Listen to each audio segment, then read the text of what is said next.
Gentleman yields back. Yep. The gentlelady from Indiana is recognized.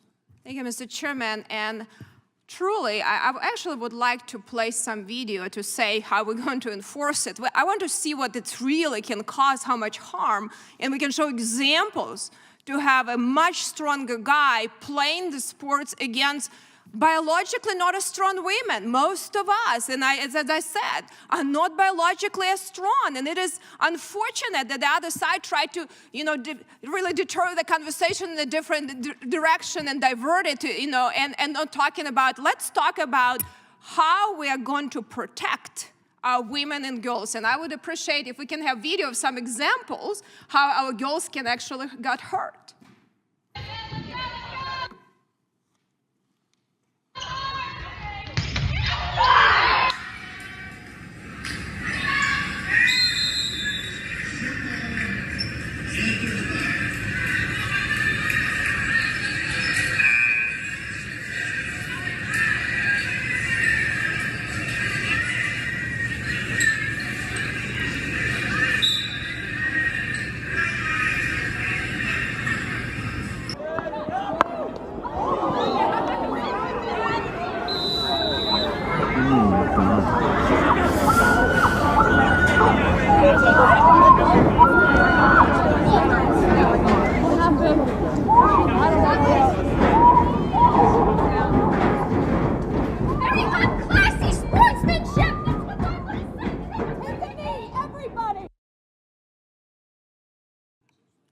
So I want us not to be enforcing, but preventing the situation like that where girls actually get hurt by males, biological males playing sports. I mean, it is really unbelievable for me that this is an issue that we cannot stand with women and girls on, because it is so hard. As I said, it makes us much tougher, maybe mentally, and a lot of us are for that reason. But let's just be honest.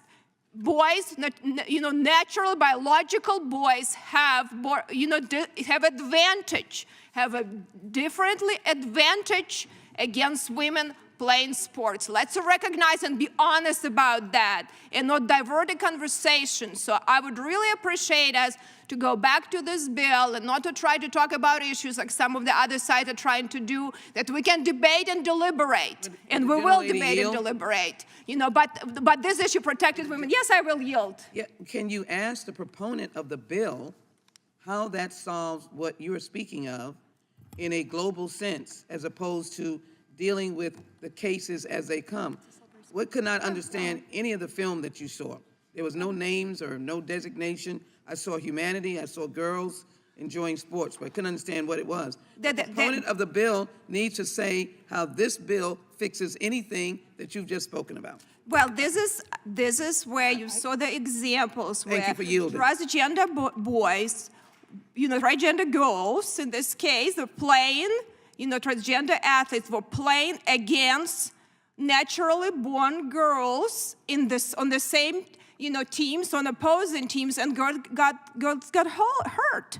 That was an example like that. If we're going to say that we are not going to have this situation, so we will not have, the disadvantage that you have as a female playing against much stronger athlete. The proponent will not answer the question, how does that help what you're saying? And we couldn't make any sense out of the film. Listen, well, I will. It's a slippery slope what we're doing, but I yield, Ms. Hagman. So all of those were videos that I'm actually very surprised that Mike needs to vote against it. Gentlelady yields back. Gentleman from Maryland, Mr. Ivey, is recognized for 5 minutes. Thank you, Mr. Chairman.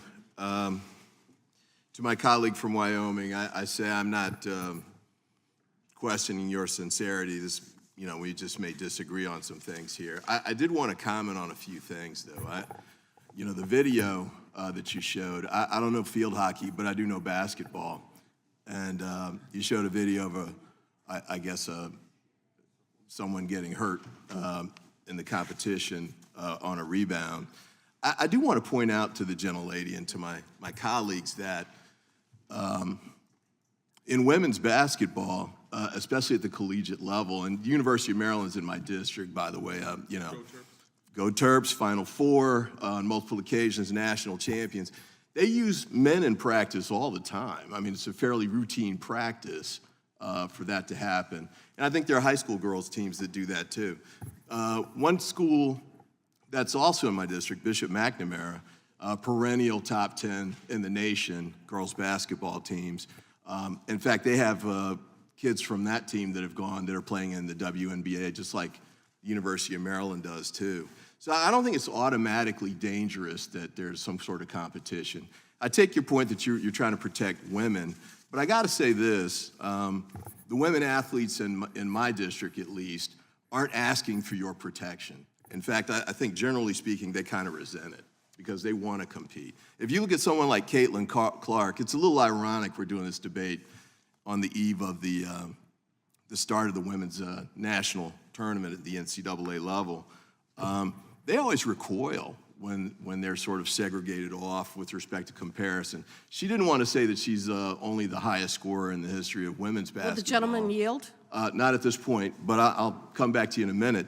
But that she was the highest scorer of all time. She took great pleasure in beating out Pete Maravich for the national scoring champion of all time. So from my perspective, and I'm about 1 million people in my district. There's about 136,000 school kids. Many of them are playing sports at the high school level and the middle school level too. AAU competition and college, as I mentioned. I'm not aware of any transgender kids trying to compete in any of those sports. I reached out to my school system. They said they didn't know of any. So from my perspective, this is legislation in search of a problem. It's a problem that doesn't exist in my county. I haven't really seen it at our state level in Maryland. I'm not seeing it in the NCAA tournament that starts this week and has been going all year, and it's been a great year. By the way, if you stop somebody on the street and say, name the top college basketball player this year, I mean, I bet most of them have heard about Caitlin Clark, but would have trouble naming a comparable male basketball player.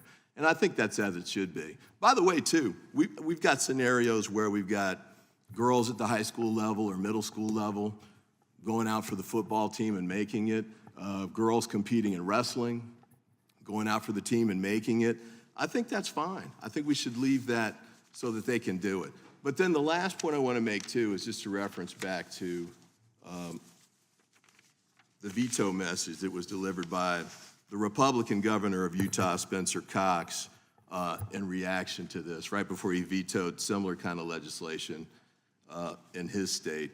And he said something kind of similar. He's got 75,000 high school kids participating in high school sports, 4 transgender kids playing high school sports in Utah, 1 transgender student playing girls sports, 86% of trans youth reporting suicidality, 56% of trans youth having attempted suicide.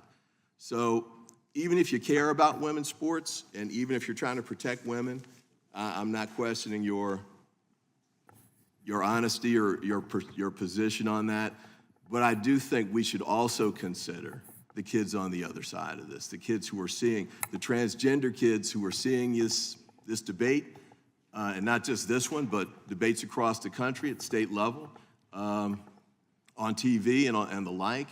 And to them, this is a message of rejection and exclusion. It's hurtful to them. I've got 6 kids, none of them are transgender. So I don't have any personal experience with this, but I do hope that we can try and be more considerate of their concerns and their needs as well. Try and balance this out. If you're worried about women's sports, I take it at your word, although I think women's sports is doing better now in the United States than it ever has been. I think it will continue to be so. And with that, I yield back. Gentleman's time's expired. Gentlelady from Indiana, Ms. Spartz, is recognized for 5 minutes. I'm going to strike the last word. I actually wanted to, rebut a few points you mentioned, because I actually mother of 2 girls who play on the varsity team at high school, and they do practice with my husband playing golf, but it's very different when you practice or actually having a competitive game. And let's just be honest, you say people, there is,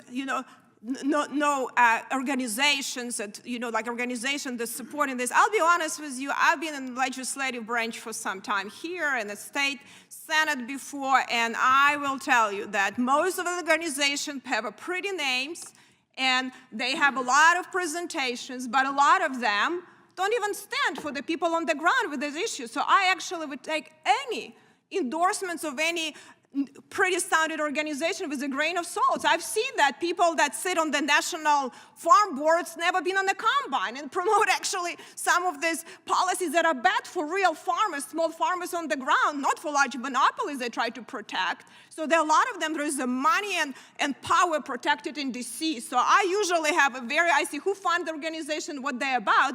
But you're talking about girl and women. This is just a common sense and science. Biological sex does matter. That matter. I wish it wouldn't. I would be really mean and tough, but I already am without it. As I said, with Second Amendment rights, I'm good with it, okay? But I'll tell you that this is really, disappointing for me that we worry about, and no one is trying to hurt anyone here, but why are we not worrying about hurting opportunities and really discriminating against girls and women? Why we are not worrying about this in this debate? Here is just protecting, biological girls and women and not hurting their opportunities. They work extremely hard, and I'm telling you how hard a lot of these girls work. The opportunities for college, the opportunities for advancement, job to win, and I think we should be really honest about that. Will the gentlelady? Yeah, I will yield to you, sure. Okay, I'll stick with basketball because Prince George's County, and track for that matter too. Turn out Olympians that would match any other jurisdiction here. Our high school teams are turning out women going to play basketball at the college level across the country, AAU national champions and the like. They're not asking for this. They're doing just fine with the track that they're on. They're getting college scholarships. They're playing in the WNBA.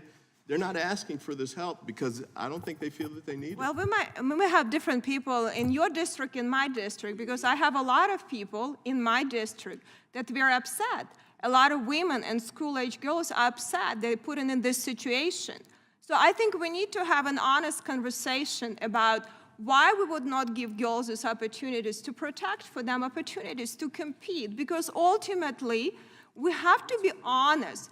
That is science, if we go back to science, and that is a common sense that we're born biologically different, and that's just a reality. We can spin this reality. We can have a lot of definitions. I can't even keep up with all of these definitions. But this is a reality that we have. We are different when we are born with different physical capabilities. Not all, but we have inherent, genetical, formula when we're born. That is genetics. That is, you cannot change that in as much as we want to do that. And I think that's why, I will yield to you. Sure. Name one transgender player who's been drafted by the WNBA. Well, listen, it's not about, who's been drafted or not drafted, okay? We have a situation, what I'm just talking to you, we have a situation where we need to really be very clear. Do we want to have biological male playing women's sport? That goes to this. Do we want to have them allowed to happen or not? Or we should maybe resolve, I'm sure there are some kids with a lot of mental health issues. And really, there are a lot of issues driven by a lot of different things. There are a lot of, but the question is us, do we believe that biological male should be playing on girls' teams or women's teams? Will the gentlelady yield? No, please, could you answer? I will yield to you, but do you believe that biological male should be I don't know of any who were trying to do. The question I was going to ask you was, at the NCAA level, women's basketball, are there transgender players trying to compete in that league?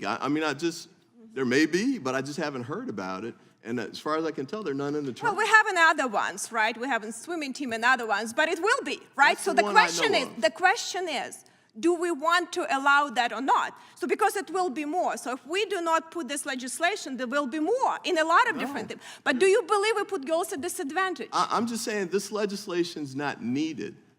My high school classmate won the gold medal on the 100-meter hurdles in the 1984 Olympics. But we'd have to define the Nobody's rules trying here. to compete that I know of. But it I know will the one be. swimmer, but other than that. It will be, and that's why we need to be clear. My time is expired.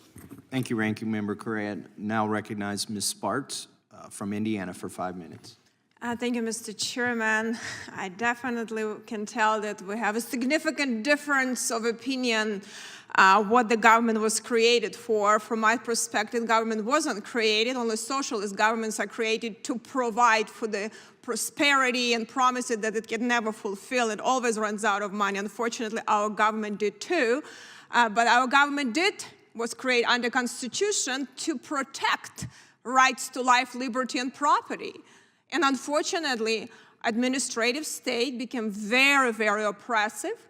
And unless you are very politically connected or wealthy, you have no ability to survive in the current environment. And it's getting to the point that the little guy is getting destroyed.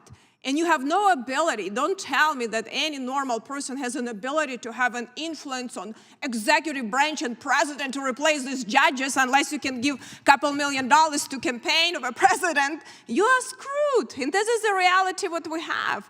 So I think we have to really start thinking about how we're going to resolve that. And that's my question for the witnesses. We know that we're in trouble. And, and I think Chevron doctrine discussion, it's a very serious discussion.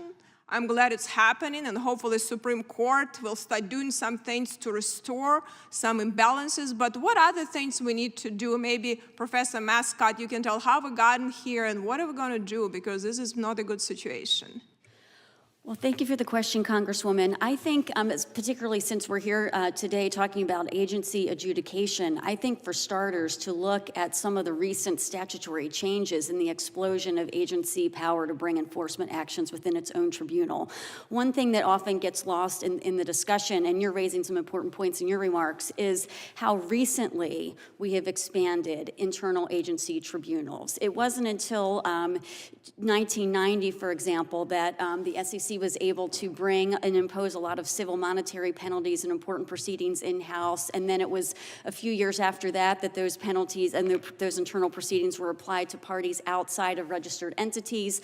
The Dodd-Frank Act in particular really explosively expanded agency power to bring enforcement actions in its own tribunal, and it's unclear really why that's necessary. One of the stated reasons tends to be efficiency, but we know from litigation that a lot of the other witnesses have been involved in here that agency procedures themselves often take years to wind through the process. So I think as an initial matter, this committee and Congress could go back and re-examine whether agencies should be imposing sanctions, lifetime bans, and penalties at all in their own tribunals, or whether they should go into the court system. And if you are going to preserve agency adjudicative authority, perhaps require transparency. Agencies maybe should have to publish the factors that they use when they decide how they're going to engage in these proceedings. But they really should be much more restrained, subject to the accountability of constitutional rights. And I don't think accountability is going to happen within agencies. I'm sorry to tell you. This is it sounds all good on paper, but it has to happen somehow in a different way. Mr. Alt, you have some ideas? Well, ultimately, I think when you have these core issues, when you have, the sorts of penalties that we see the SEC meting out, where you permanently bar individuals from practicing their profession, where you see draconian penalties, these are questions I think properly should be decided by Article III courts. I think, quite frankly, there's no substitute for that, and I think Congress could go ahead and make that requirement. So we can start suing our agencies, correct? That's the only way to sue agencies for unreasonable decisions, or what are we going to do? Well, it at least... Allow people to do that, or what are we going to do? Well, in terms of that at least... What is a recourse? What is it, if you're a normal American, what is your recourse? If you have unreasonable fines that happening, what is it going to do? And unreasonable decisions, what are you going to do? What do you have, Mr. Chernovets, you have some suggestion. What do you do as a normal person that, goes through this process? That there is no transparency and they can do whatever they want. You have no ability to influence. There is no trial. There is no jury. The process is so insider-driven, and you have no ability. Unless you're well-connected, you're in trouble. Even if you're well-connected and wealthy, you don't have a chance. Folks in front of the SEC settle their cases 98% of the time. It's not because 98% of the people the SEC goes after are guilty. It's because they can't afford to fight all the way through the process for years and years and years and years on end. The agency beats them down into submission and finally puts a settlement offer on the table that they can't afford not to take. because they're out of money and they're out of, they want to get back to practicing their career and they're just not able to continue to fight for their innocence. So I think as long as these administrative adjudication apparatus are in place, that there isn't a lot of hope for people who find themselves arrayed against the federal government in these enforcement actions. You need the independent federal judiciary as the intermediary between the individual citizen and the state. Thank you. My time is expired. I guess we need to be better lobby for the people. We as the Congress. Thank you. Would gentleman yield to Ms. Spartz? Yes, I yield to Ms. Spartz from Indiana. Thank you very much. I'll be brief, but I'd really appreciate my colleagues bringing this bill. Our republic was created to protect people's rights to life, liberty, and property. But when we become in a government that becomes tyrannical, where we actually have a federal employees and federal government has oppressive techniques to oppress and suppress First Amendment rights that are so important, this is fundamentals of our country, we become very dangerous country with the government allowing to use money in a dictatorship of opinion. And unfortunately, our government has not been stepping up to protect people's rights. So this is an ability, at least for people, to challenge the government and protect their rights again for themselves against tyrannical techniques used. If we are not going to stand up for our freedoms, if we are not going to be standing up for our First Amendment rights, we're going to fail as a republic. So I think it's important to give that power for we the people. And I appreciate my colleagues standing up, and I hope that will be not a partisan issue, because it shouldn't be. It should be bipartisan issue to support First Amendment rights of the American citizens and go against tyranny of the government that we see more and more. So I appreciate it, and I urge my colleagues to support this bill. I yield back. Gentlelady yields back. back to- Spartz is recognized. Thank you, Mr. Chairman. I want to make a couple brief remarks on just some of the issues that were brought up from other side, and then kind of get to the subject. No, honestly, I agree. Last Congress, the other side passed a lot of very bad bills. I don't think quantity of bills is a good legislation, and actually wasted a lot of money. And unfortunately, they had control on all houses and presidency, and were able to do a lot of bad legislation and not dealing with real issues affecting Americans, crushing debt, inflation, and the spending, and and what's happening in our border is very destructive for our country. And they don't want to do, and they don't even want to find bipartisan agreement on these issues, this Congress, which is very sad for me to see. I know there is a lot of discussions about, January 6th, and I've been in the chamber January 6th, and I'll tell you something, we call this insurrection. I'll have to tell you, if the people that show up there wanted to do it, they would have succeeded, but they didn't show up for that reason. It was people that were upset because the quality of people came there. They were mad because we are not governing for the people. And that's unfortunately what was very strange to me, that Speaker Pelosi didn't have a security.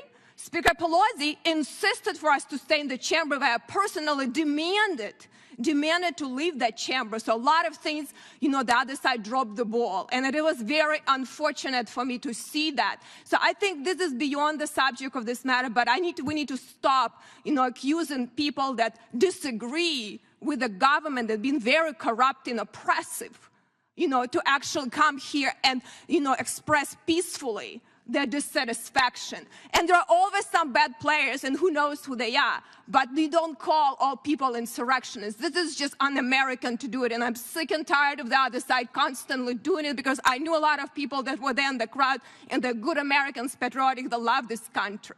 But go further, I know that maybe, Chairman Issa said it might be a waste of time, and Hunter Biden is going to invoke the Fifth Amendment. But you know what?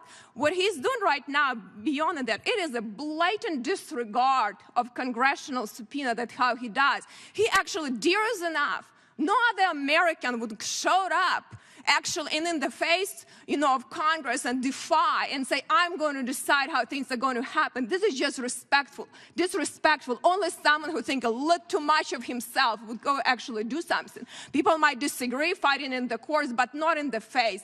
As Representative Bishop said, that is actually extremely disrespectful to this institution to do what he is doing. And if we look at the matter of the fact, we can debate and try, to get attention to other issues and deliberate, but ultimately, I think that should be, and Representative Moran said that is setting up a very bad precedent. If the other side decide, that, somebody can just act like that with the Congress, they might shoot themselves in the foot, because next Congress, there could be something different, and they will be on the other side, because we're setting up a precedent, but somebody's going to decide if they're going to comply or not with the deposition subpoena. And I don't think this institution, should allow that happen. If this is a very serious impeachment inquiry, if Hunter Biden wants to explain what's happened, he has a chance to come. And it's not like in a deposition you have just one side. You have both sides, equal amount of time. Everything can be questioned. So it's a very bipartisan process, but not a 5-minute presentation that will just go until he do just here for 5 minutes talking points with his lawyers. And it's not going to really get to the subject matter, because subject matter at stake, it's extremely serious. I think we should start taking actually impeachment inquiries and proceedings much more seriously than the other side did. It's not a politics, it's not a joke. We're a serious institution, and I do not think people think that way here now, and it's unfortunately what we have became. We became a circus, entertainment, and talking points, and not really looking at issues seriously. It's sad for me to see, and I think this is a reflection, on where we are heading as a republic, and it's a sad reality. But we have to decide, are we going to be adults in the room instead of looking at the issues, or we're just going to do presentations here? So I think if we go to the narrow matter of the discussion, do we allow anyone to defy the congressional subpoena? And the other sides will have to make a decision how they're going to vote for that. But they might regret that they're doing politics right now. So I hope they will rethink this and support in this resolution. So I yield back. Gentlelady yields back. Gentleman from California, Mr. Schiff is recognized. Then